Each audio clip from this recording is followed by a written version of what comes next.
Hey everybody, welcome to my first devlog for my game Breaching Harkon. I've been tinkering on this roguelike for about a year now, and I thought now was just a good time to tell you like what I've been doing, because I've been gone for like almost 2 years. So might as well like explain what I've been doing, explain the game. So how did it begin? So I was like deep into watching action movies, so kind of like John Wick. Like I was watching a lot of John Wick movies. I watched all 4 of them, and then I rewatched them a bunch of times because I liked all the combat and stuff.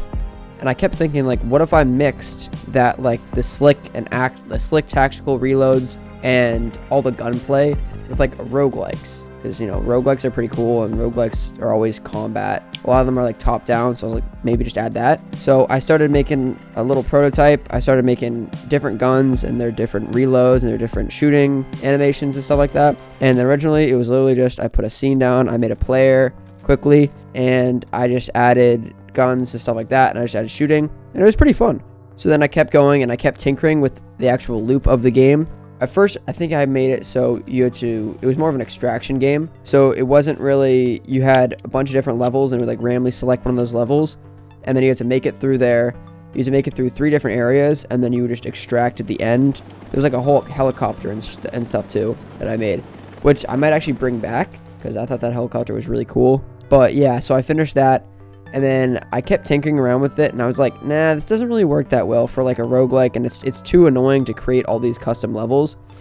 So I changed the game up a little bit, and I made it more of a wave system, because I was playing a lot of COD zombies with my friends, and I thought that it was really, really fun, and I was like, oh my god, this would be really cool. And I haven't really seen any COD zombie kind of like roguelike kind of games with like different maps and stuff like that, and like different randomly generated levels.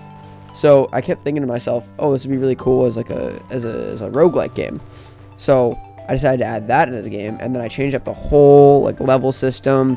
I've actually changed up the levels quite a few times. Like I've had a forest area, scrapped that. I had a cargo area. I kind of scrapped that and turned it into more of a train yard area.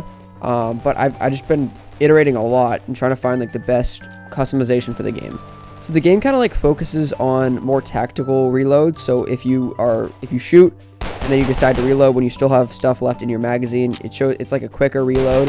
But if you shoot and use all your ammo and there's no ammo left, it'll be like a longer reload. So it kind of forces you to reload faster or reload when you have ammo, and like those split-second decisions.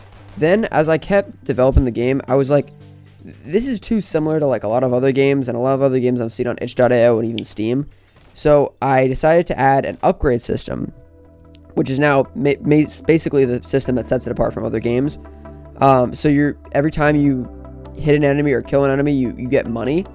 So the more money you get after every wave, since it's now a wave system, after every wave you can go to the shop area and you can switch out your attachments, and they're all different things. They're like, I have lasers, I have stocks, I have different bullets, like faster bullets, mythical bullets, like literally anything you can ask for in a weapon, it's basically there. If you guys have any suggestions for them, I love to hear them in the comments, because I actually do need more of those. I think we have about 42 in the game right now, 42 upgrades right now, and pretty sure it's about 20 weapons. So we have a decent amount of customization, like different choices. So the levels in the game right now, I have 3 levels in the game right now. They're not complete yet. We have a container yard, which is more of a train container yard, and there's a boss for that, 3 different enemies for that.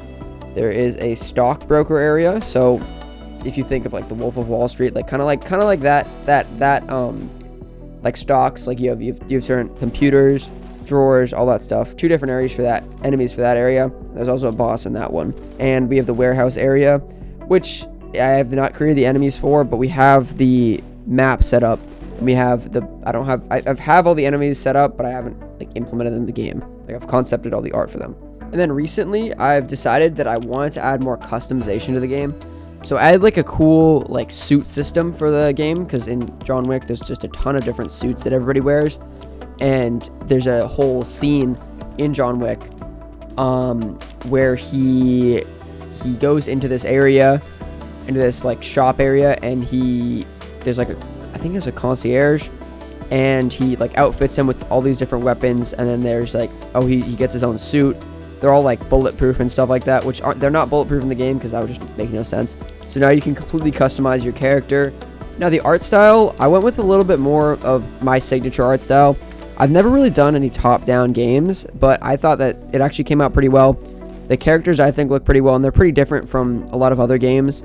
But they're still similar to like what I create and my past games like Caved In. And my animations, I do not do any of my animations in Sprite or anything like that. I do all my animations in Godot. So I use the animation node to do all the animations. Basically everything in the game is animated in Godot because it's just easier for me to concept that out. And I'm also not that good at doing pixel animations. It's just not really what I'm good at. And for the music side of things, we have our composer Gibz, and he's worked with me in the past on tracks for Caved In. But he's been cooking up some new sounds for the game, some new music for the game, which I'll play right now.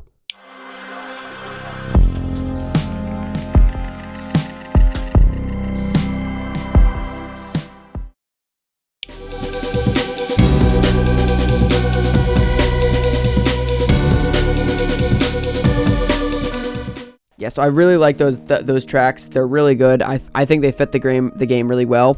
I've wanted to go for more of like a cyberpunk kind of theme, some like fast-paced kind of music, because I think that just makes the game a lot more fun, and it makes the game more like you can feel like you're actually in the game and you're actually fighting. And what's good is I've actually found myself genuinely like having fun playing this game, even though I literally play hundreds and hundreds of hours of it, just testing it, making sure things work well. But that I'm having fun is a good thing, because if I'm not having fun, then there's no point in playing the game, because nobody else is going to have fun. And then community playtesting. If you guys want to try the game out, I put up a free demo on itch.io. It's pretty much the first level of the game. There'll definitely be more tweaks towards the end of the development, which I'm hoping to have it finished in probably about November or end of 2025. That's the goal. Hopefully we can get there. But if you guys want to play the game, I'll link a itch.io link in the description. And then there's also a Steam page on Steam. I've had it up for probably about 9 months now. So if you want to go over there and give me a wish list, I'll be very appreciative, because it helps a lot more than you think. Wish lists are like the main thing driving the marketing in the game dev industry, and it helps you push your game up on Steam and like the new and trending tab. So that's really it for me. Hopefully there'll be another devlog at some point soon. I can't really commit to that, because whenever I make devlogs, I get a lot less productive working on the game, and that's why I've been not active for like the past year, because I've actually been working on the game for a year, which is crazy. I haven't burned out yet. But that's really it. I'll see you guys in another video.